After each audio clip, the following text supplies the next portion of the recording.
Добро вечер, гледате Отворено студио. Јас сум Боријан Јовановски. Тема на ова издание на Отвореното студио е извештајот на Европската комисија за напредокот на Македонија, но и останатите земји од Западниот Балкан. Гостин во ова издание на Отвореното студио е вице-премиерот за европски интеграции Бујар Османи. Добро дојавте. Благодарам за поканата.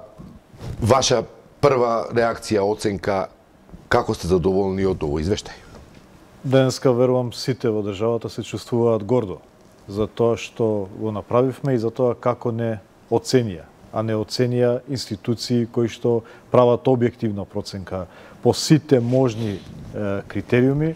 И денеска навистина сите треба да бидеме горди, бидејќи не само што имавме извештај кој што беше исклучително позитивен, кристално чиста препорака, меѓутоа колку што можев да направам еден преглед овие сати од кога го добивме, тешко можеше да се најде мана во целиот извештај, но изгледа затоа што ние сме инволвирани и знаете таа реченицата од дрвјата не ја гледаме шумата, сме заборавиле колку сме испорачале.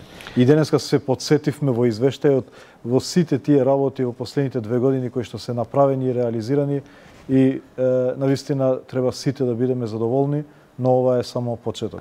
Добро, сега останува имплементацијата на добар дел од овие работи. Па во извештајот пишува и за имплементацијата, не само за добрите намери. Така да има солиден трак рекорд кој што се конкретно се Зборувам објаснува. за дел од законите кои сега стапуваат на сила откако председателот Пендаровски ги потпиша. Тешко е тие да бидат мерливи во смисла на имплементација. Тие се позитивно оценети, но за тие рано е да одиме поред. Например, било кој, мислам, да ги оцени дека во безбедносните служби, да, во право сте, во делот на Агенцијата за национална безбедност, таа е што туку формирана.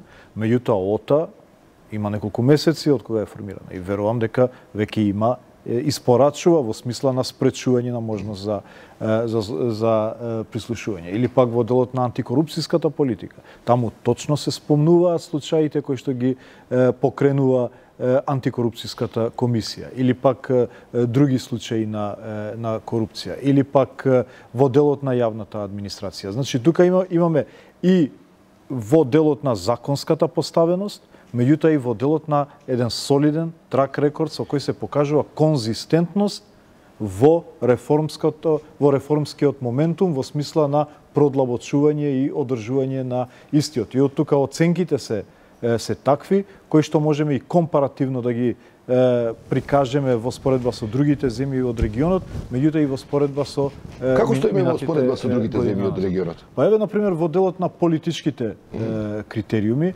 или во делот на прогресот во известувачкиот период оваа година, јас земав и некои графикони кои што денеска ги направивме како споредби, например, политички критериуми во делот на напредок. Не знам дали може ова камерите да го фатат.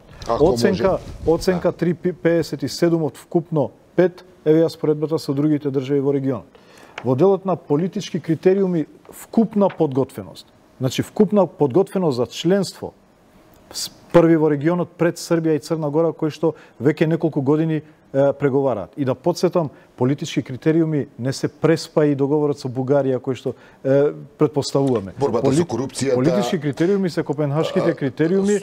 Владење на правото. Апсолутно. Но сепак останува во извештајот. Или па да завршам, во економските критериуми е одличен показател каде оценката е 3,5 со една голема разлика по однос на сите земји во регионот, во однос на условите за една пазарна економија. Ова за поздравување, не сме имале ваква предност во однос на другите во други години, но останува забелешката дека Македонија се уште има сериозен проблем со корупцијата, а и непотизмот е споменат. Видете, спомнате агресивниот ангажман на институциите кои што беа создадени во овој период како така наречени delivery units за да испорачаат резултати и во делот на борба против корупцијата и организираниот криминал и непотизам. Значи, се разбира дека ние не сме совршени и затоа не велиме дека сме подготвени утре да влеземе во Европската Унија. Меѓутоа, дали во овој известувачки период, дали во овие 2 години отворивме ново поглавје, направивме комплетна трансформација на општеството, тоа јасно се гледа во самиот извештај. Она што, видите, секој од гледачите ќе забележи дека може да се сложи делумно со теоретските наоди на извештајот, но секој ќе рече каде е тоа во нашиот секојдневен живот. И повторно доаѓаме до еден хроничен проблем на Македонија. Зборувам за проблем кој се провлекува од осамостојувањето до ден денеска. А тоа е способноста на државниот апарат да имплементира. Значи, пак ке се навратам. Извештајот не спомнува само добри намери и никогаш не би бил позитивен и со таква препорака доколку би се заснувал само на добрите намери, туку и на конкретниот трек рекорд, на солидната имплементација на тие намери. И земајте било кое поглави. Еве, земајте слободата на медиумите и слободата на говорот. Дали во секојдневниот живот граѓаните чувствуваат дека има слобода на говор и има слобода на медиуми. Земете во вклучување на цивилното општество во општествените текови. Дали во секојдневниот живот го чувствуваат тоа невладините организации дека имаат право да се бидат вклучени и во подготвување на стратегиите и во имплементација на истите и во евалуација на истите. Земете, еве, кажете ја вие било која тема, па да земеме пример дали граѓаните тоа го чувствуваат. Ако сакате, јас ќе ви кажам, еве, на пример, кога го гледате, еве имаме конкретно. Имаме една афера кај што некој така наречен бизнисмен отвара салон за намештај, потоа исчезнува и така натаму. И како што ви е вас добро познато, еден од стандардите на Европската унија, едно од битните поглавја кое патем ќе дојде на ред за преговори, дај Боже ако ги имаме, е заштита на потрошувачи. Тоа е сериозна работа во европскиот контекст. Колку што има време погледнав во овој дел, таму стои дека нема напредок. Тоа е поле и тема која итекако се рефлектира врз она што се вика секојдневен живот. Видете, во делот на економските теми, јас ви кажав дека ја Тоа не е економска тема. Подготвеноста е солидна. Ова е повеќе тема која може да се смести во корпусот на човековите права. Еве, и во делот на правата на потрошувачите. Еве, на пример, има едно поглавје за company law, за фирмите и нивното функционирање. Таму во известувачкиот период може да нема напредок во последнава година, меѓутоа баш тоа го зборевме во Брисел, бидејќи вкупната подготвеност е релативно добра и дека не се очекува во известувачкиот период да се направи покрупно законско решение, бидејќи законската рамка е релативно солидна баш во тие поглавја. Се разбира дека со започнување на преговорите почнува нова динамика на следење и на имплементација. И нас не случајно преговорите ни се важни. Не само заради тоа што ќе напишеме некаде дека отворивме преговори, туку затоа што тоа ќе ни донесе ново гориво, нова динамика, нов мониторинг. Тој механизам на Европската унија ги трансформираше сите општества во Источна Европа. И вистинската трансформација ќе почне тогаш. Тоа што ние сме го постигнале со оваа подготвеност е преку процес на автосимулација внатрешна. Знаете што ми е дилемата, потпредседателе? Зошто се игнорираат? Јас разбирам дека голем дел од енергијата посветивте на клучните реформски области кои беа нотирани од Европската унија минатата година. Но зошто се нема сенс и зошто, например, еве, како што констатира извештајот, никаков напредок во област во која граѓаните би требало да ја почувствуваат, да го почувствуваат она што значи европски стандард. Вака го доживуваат на известен начин како некоја политичка, како ви кажам, флоскула која постојано лебди околу нас, а Европа не може да се види никаде во секојдневниот живот. Патем, да ме подсетам, повторно од моето бегло разгледување на извештајот, во делот образование, во делот јавно здравство, исто тако има сериозни забелешки, вие особено како доктор го знаете тоа. Зошто државниот апарат, ако 80% енергија одзема нешто, како што е судството, СЈО, крупниве теми, корупцијата, зошто некој 20% од тој државен апарат не може да се посвети, зборувам за инспекцијските служби, зборувам за надзорот и така натаму, да ги контролираат како кој кому продава, што се случува, како се третираат пациентите, што се случува во образованието. Видете, тоа е прашање дали чашата е полуполна или полупразна. Некој разговараме тоа уопшто. Да не заборавиме дека со препорака. Почнавме. Јас само отварам една дилема. За мене лично не позната. Состојба на заробена држава, блокирана држава, во тешка институционална и политичка криза, со можност за безбедностна криза. И тоа е пробиен. И во последните 18 месеци и за пофалба беше очекувано дека целата енергија политичка, додатна на новата влада, ќе се фокусира на тргнување од позиција на заробена држава, од решавање на политичките прашања. Системот си функционира континуирано по принципите по кои што е воспоставен со годините наназад. Меѓутоа, очекувајте дека таквиот фокус административен кон тие прашања ќе биде со отварање на поглавијата во моментот кога се растеретивме од големите политички прашања кои што не ставаа во тешка институционална криза. Затоа се обидувам да кажам дека сега со тргнување на ова тежиште од нашите плеки, кое што го имавме, тежиште кое што не тонеше, а не да ни остави простор да размислуваме за некаква европеизација на општеството. Не, збор да нема. Видете, прашањето е мое следно. Вие знаете кој ќе почне процесот на преговори. Тогаш ќе седне представниците на Европската комисија, ќе седнат од другата страна и ќе ви речат: добро, закон за потрошувачи имаме. Колку имате казни за фирми кои ги прекршиле нивните права? Во моментот е 0. Мене ме интересира, и тогаш ќе мора да покажете, да им се јавите на инспекторите, да им речете: добро, вие што правите? Зашто земате плата? Во таа смисла ме интересира чисто вашето љупопитство. Јас знам дека голем дел од енергијата ви е насочен на овој друг дел. Да им се јавите на инспекторската служба во владата и речете: добро, правите ли нешто? Видете, кога се подготвува извештајот, само еден дел се политичките критериуми. За секое поглавје има извештај. Тој извештај е направен врз основа на податоците кои што ние сме ги доставиле како придонес, но и од сопствените извори на Европската комисија. Така да ние за известувачкиот период известуваме и за број на казни, и за број на некои административни мерки кои што ги превземаат институциите, и врз основа на тие податоци они ја даваат и оценката за исполнетоста на политичките и економските критериуми. Така да не треба да се добие впечаток дека институциите не работат, инспекцијските служби воопшто не работат, не даваат резултати. Тие даваат резултати. И ние имаме таква позитивна проценка од Европската комисија дека, например, во делот на економските критериуми, каде што не е класична економија, туку можност за функционирање на бизнисот. А тоа значи и владење на право, а тоа значи и функционалност на... Се обидувам да ве доведам во една корелација со перцепцијата на јавноста, која овој дискурс вика: па добро, вие политика, во животот не го чувствуваме тоа што ни го продаваат како Европа и како напредок.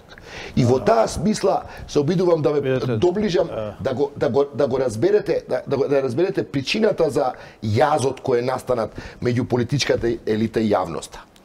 Јас дури мислам дека преголемото оптоварување од страна на политичките теми не остава простор на граѓаните да го гледаат тој конкретен административен напредок.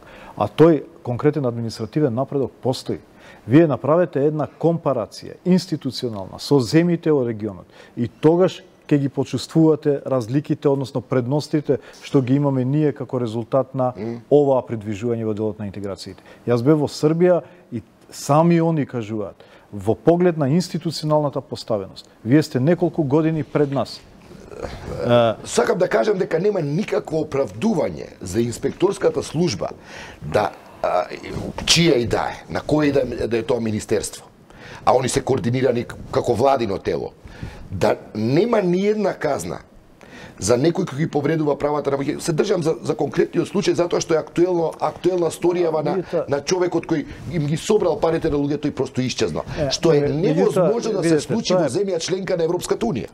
Тоа е пак прашање на имање на информации. Ние имавме еден впечаток во минатите години дека државата казнува све и се што и дека има една политика на хиперказнивост која што оваа влада го промовираше како принцип на деескалација на тој степен на казнување од страна на владата. Така да, навистина треба по-конкретна анализа за која институција, кои се европските стандарди и затоа ние одиме по тој за таа анализа прашувам. Затоа одиме по тој редослед. Значи, сега ние поминавме 2/3 од објаснувачкиот скрининг. Продолжуваме, ако започнат преговорите, почнуваме со билатералниот скрининг. Ја правиме геп анализата. Правиме планот како да го исполниме тој јаз од цртата каде што сме ние до цртата каде што треба да стигнеме. И полека го трансформираме општеството и институциите. Патем, и ние како јавност треба тема по тема да ги расчешламе сите овие што... Ние овој разговор на ваквите теми никогаш не би можеле да го правиме доколку не ги решивме да разговараме за овие прашања. Меѓутоа да не го земеме тоа здраво за готово. Знаете, луѓето, тоа е веројатно природа на човекот да заборави за работите кои што се поминати и завршени. Но ова се темите кои се разговор за европски квалитет на живот. Да, но јас ви велам дека пред 2 години не би можеле да имаме простор и концентрација да разговараме за ваквите теми. Меѓутоа, од сега па натаму нема да ни се прости потфрлување во зајакнување на административните капацитети во служба на граѓаните. Тоа сакам да ви го најавам со отварајќи оваа тема. Да преминеме на она што сите нас не држи во една неизвестност. Што се случува? Што е проблемот на Европскиот совет на ваков еден извештај? Се уште да не знаеме дали ќе добиеме зелено светло за старт на преговори. Опозицијата е сигурна дека немаме. Јас имав една изјава пред некој ден. Во годината кога сакавме све да зависи од нас, во смисла на интегративниот процес, ништо не зависи од нас. Минатите години, кога ни беше тешко, сакавме да се случи нешто во Европа за да не покрие. Овој пат сакавме све да зависи од објективните критериуми на државата. Меѓутоа, таков е контекстот. Времето е најлошо можно за процесот на проширување и во поглед на националните политики на земите членки, и во поглед на регионалните констелации на целата Европа, но и глобалните феномени кои што се случуваат. Некако све се случи наеднаш. Све се случи во оваа година. Еве, последно, уште кога и австриската влада падна, реков што ли да очекуваме повеќе која поддржуваше старт на преговори. Апсолутно, еден од највокалните поддржувачи на нашата приказна. Изборите... Како би им објасниле на гледачите во што е проблемот? Прво се внатрешните дилеми во Европската унија по однос на европската идеја и по однос на проширувањето како политика на Европската унија. Знаете дека има прво евроскептицизмот генерално расте како резултат на чувството дека последните проширувања биле прематурни. Добре, изборите покажаа дека не баш толку многу е пораснат како што се очекуваше.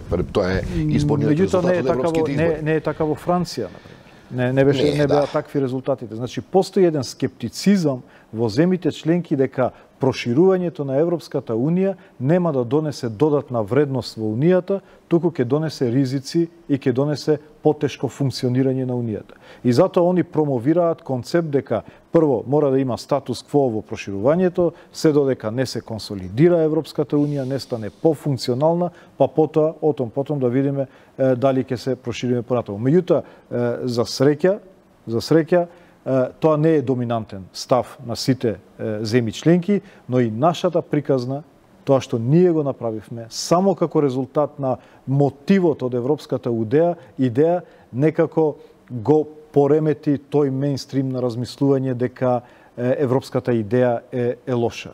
Напротив, ние покажавме дека европската идеја е единствена трансформативна сила која што може еден кризен регион, една кризна држава да ја направи оаза, да кажам, на Добро, на и кој е мирот и на одговорот, например, просперитетот. на французите? Не, вие сте во една офанзива на лобирање да се пробие тие последните бариери. И покрај целиот скептицизам и дилеми, мислам дека соочувањето со нашата приказна е многу тешко и за нив. Едноставно е тешко да се најде аргумент во овој извештај за да се биде против нас. Тешко е да се отфрли една приказна која што зрачи само оптимизам и прогрес. И од тука јас го засновувам оптимизмот дека ќе биде и ќе започнеме преговори оваа година. Кога ќе слушнете изјавата на Натали Уазо, дадена пред изборите за волја на вистината, звучи брутално, како да кажам, негативно во однос на тие перспективи. Ете, обично не коментирам изјави дадени во... Да појаснам, таа беше начело на листата на изборната листа на председателот Макрон. Во принцип не е коректно да се коментираат ставови како принципиелни во предизборна кампања. Сепак зависи во каков контекст е дадена, пред каков електорат е дадена. Меѓутоа, јас верувам дека Франција го поддржува проширувањето, не поддржува нас. Еве, видовте неколку семинари кои што ги организираме со француската влада токму за СЕП да се подготви за преговори. Зар тоа не се некакви пораки кои што ги дава Франција? Фактот што јас во мојата канцеларија имам постојан советник на француската влада е порака дека Франција поддржува. Кој е вашиот советник? Значи, имам советник определен од француската влада кој што работи веќе година и пол во секретаријатот за европски прашања, тој е господинот Франсуа Лафон. Французите не викаат дека не сакаат во Европската унија, но викаат за сега не.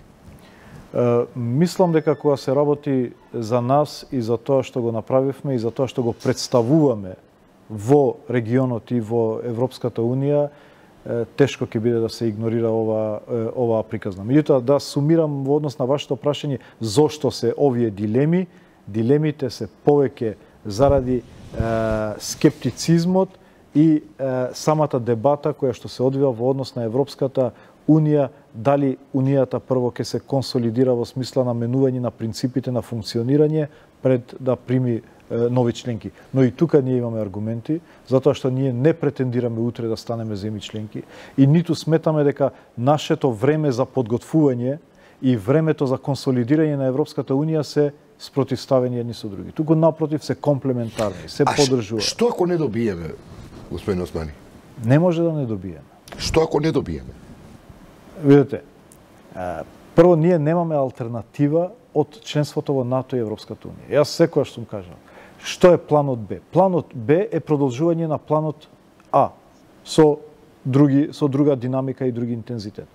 Меѓутоа, ќе успери владата на оваа влада како што е да опстане доколку нема преговори за членство?